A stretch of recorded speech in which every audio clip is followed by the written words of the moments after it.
Hello, beautiful, amazing, fantastic world, and you, wonderful, magnificent individual. Today, I would like to speak a little about, this is a fun topic for me, using your heart as a sense organ, which is what it is. When you sit with your ego in your heart, that means instead of being in your brain, thinking objectively coldly about things, you are with your center in your heart. You are always down here in your heart. Even if the worst of the most intense emotions come, you sit here in your heart. By doing so, your thoughts will then be of help, because the heart shoots up healing and loving forces to the brain, because you live from the heart.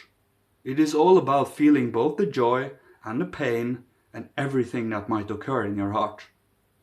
You see, by living from your heart, every kind of transgressions and shortcomings and things of bad habits and such will pain us constantly. This is a healthy impulse. You know why? Because it wants you to change. It wants you to develop, strengthen, and heal your body through discipline, upliftment, and dedication. One of Ahriman's most clever tricks in today's present moment is to make people believe that being devotional, loving, warm is idiotic and dumb. When the hell was such amazing, sublime virtues ever a shortcoming for mankind? It has never been. It has been one of the highest virtues for all time, except the last 500 years. You think these last 500 years we have come to a conclusion about what the universe is about? Yeah, just don't hold that thought.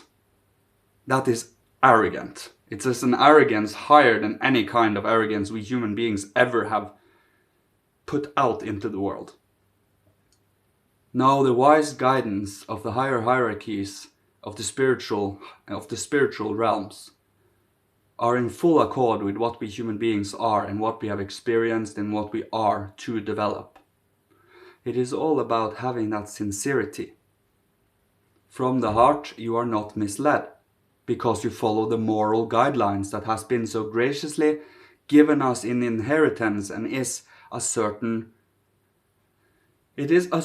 wisdom that has been given from past times. If we do not put in impulses to this, to actively and consciously build the moral strength and courage that is needed today, this moral will disappear, because it is an inheritance. If we do not sustain it, if we do not sustain the principles of morality and love, it will fall away. It will decay away.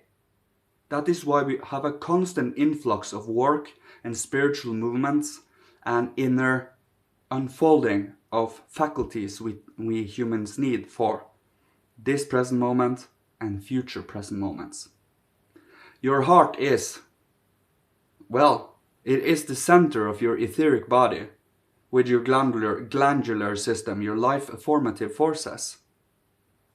By working with your ego into this etheric body, you need to first, of course, work into the astral body, because the working manas into the astral body is the most spiritual of them. That is, you start to build the foundations and the groundwork for habits. You need to actually build that groundwork first. Then when that groundwork is built through concepts, symbols, studies, you go down into the etheric body and start building habits. Start building inner feelings, thoughts, and will impulses that is in line with devotional, courageous spiritual work. The more we work upon our buddhi, or our etheric body, to become life spirit, become buddhi, the more healthy you become. Love is health. Through pervading your being with gratitude for what you have right now, not feeling that you are in a constant lack, because that is Ahriman, but being grateful for what you have, knowing and registering that we have shortcomings and karma and shadows to clear up and to heal and to make amends for, but we also unfold our potential and seeds for wisdom, love, knowledge, and morality. This is initiation. This is being an initiate every day, every second of the moment. Because you are an active stream, an active. We don't call it an emanation because we are not that sublime at all. But it is an anchoring of morality, an anchoring of an example, so people can follow by. And to stay strong in that foundation, despite everyone either ridiculing you or any of the, you will fully know. Because it is Ahriman that is doing that. It is not them as individual human beings. It is the Ahrimanic forces that wants to materialize and technicalize, make things mechanical everywhere. That is Ahriman. Lucifer wants to run away from this world. He wants to completely and utterly disconnect from the earthly development and give himself his own little sphere of wisdom and whatever degradations that sphere might give into. So you have the Ahrimanic, which pushes you down into the body, and you have the Luciferic, which wants to go away from your body. And in here is where the Christ is. And none of these should be meant to go beyond their sphere of influence. So with Ahriman, he has, if we are to put certain admirations of some of his traits, we do not admire that being as a whole, that's just for sure. But his infinite potential for cleverness, for calculation, and for clear-cut, precise thinking, meticulousness, is amazing ability he has. And we take that from him. From the Luciferic standpoint, he has a good sense for arts, beauty, but also egotism, and this is how we describe the Luciferic and Ahrimanic spirits. The Ahrimanic spirits is seeing only the whole and the objective. Of course, you see details and such also, but you see only the objective, hence the individual disappears. The importance of the individual disappears. That is Ahriman, the group soul. Lucifer, on the other hand, is opposite. He is super egotistical, locked within himself, only caring about himself, and he does not want to have another ego there with him. He doesn't want to have another person there. He wants to be the one spreading out everywhere. You see? The middle here, being aware that you are an individual and also part of the whole, that means every thoughts, emotions, actions, and inner values you hold affects the whole of mankind. You are a steady stream here. You are letting these forces run through your whole being, working upon them with your consciousness and effort. So, from your heart center, which is always the center, it is the center of our ego, the blood. The blood pumps from here. You see, we become very much mixed up when we believe that our ego is here. But it is not. You see, your ego is in your whole body. I give you an example now. Focus on your toe, the sense of your toe. You are now down in your toe with your ego. It's the same with every single area of your whole being, your thinking, feeling, willing, your limbs, your movements, your emotions, everything. You can switch your ego to observe these things. You see how amazing this ego is?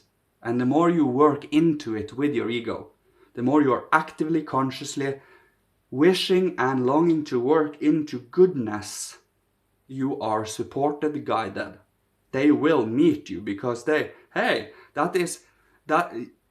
is preparing a ground, a temple for us to, reside in and interact with mankind and him and everyone. It is the same with you. You cultivate it or don't, but cultivating it is never in vain, as good Paul said. One of the sublime initiates, and Francis of Assisi, Manis, Kithianos, Zarathustra, Hermes, Moses, Buddha, Elijah, Christ.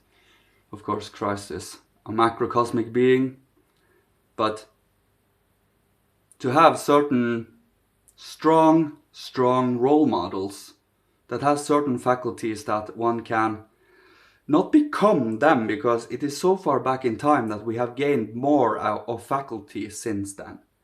But to take many of the examples of the many initiates of ancient times, their wisdom, their courage, their sense for devotion, and the gratitude for the whole of the universe and for all of mankind, they work to help and to heal.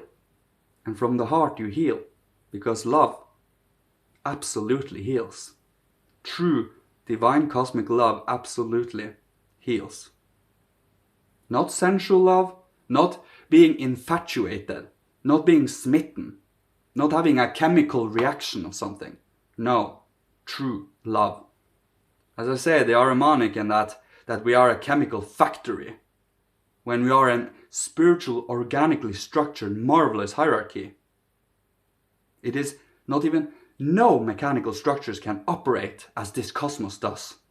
And have you any idea how many times this cosmos has changed its substance from more sublime, more fine substance and condensed it to more coarser ones? There was even a time where this cosmos was not physical or visible. It was an inward thing. But it is all about studying and finding out about these things. We have been so used to believing that what we have been taught is the alpha omega of all kind of knowledge. In the end, it is 500-year-old kindergarten knowledge. Yes, you can be extremely clever in mathematics, geometry, and in any areas of where it comes to instincts and animalistic tendencies. We have them, because we are partly human body and partly animal body, but we are transforming it to human. You see, in the future, your soul will become your body. That means whatever you have occupied your soul with, be it moral or immoral, will reflect in our physical body in the future. And it is about having that. It is a responsibility, is what it is. You feel immense pressure and an immense sense of urgency. Because, well, uplifting is always a sense of urgency. Healing is always a sense of urgency. But we should not be in a hurry and be in a panic. It is a steady urgency. So we can only learn for so and so fast by being thorough and steady enough. But one can never go deep enough into wisdom or broad enough into the areas we are to study from far back in time to far in the future. It's all about becoming flexible from within and then stand strong in it. And it is up to you, with your choice, with your courage, with your willpower, if you're able to do so or not.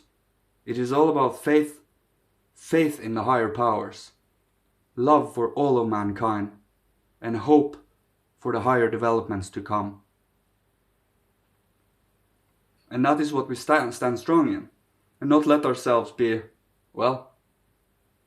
inadequate or feel unsure of anything if someone is trying to challenge you, when you have been fighting for years and thousands of hours for your worldview.